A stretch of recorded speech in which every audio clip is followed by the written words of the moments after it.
YouTube মনিটাইজেশনের ক্ষেত্রে নতুন একটি রুলস হয়েছে। আগে যে টার্গেটটি ছিল ১,০০০ সাবস্ক্রাইবার এবং ৪,০০০ ঘন্টা ওয়াচ টাইম ১ বছরের মধ্যে।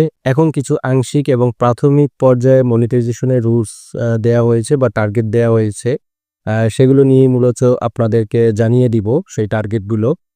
তো শুরুতে রয়েছে আপনার চ্যানেলে মোটামুটি ৫,০০০ সাবস্ক্রাইবার লাগবে এবং ৯০ দিনে ৩ টি পাবলিক ভিডিও পোস্ট করতে হবে এবং সাথে এবং শেষ ১২ মাসে আপনার ৩,০০০ ঘন্টা ওয়াচ টাইম ফিল আপ করতে হবে। দেন আপনি মনিটাইজেশনের জন্য এপ্লাই করতে পারবেন। এছাড়াও আপনি ৯০ দিনের মধ্যে যদি ৩০ লক্ষ ভিউ আপনার শর্ট ভিডিওতে নিয়ে আসতে পারেন, সেক্ষেত্রেও আপনি মনিটাইজেশনের জন্য এপ্লাই করতে পারবেন। তবে হ্যাঁ, এখানে একটা বিষয় আছে। আপনার মনিটাইজেশন এপ্লাই করতে হলে অবশ্যই আপনার নিজস্ব কনটেন্ট হতে হবে এবং প্রাসঙ্গিক কনটেন্ট হতে হবে।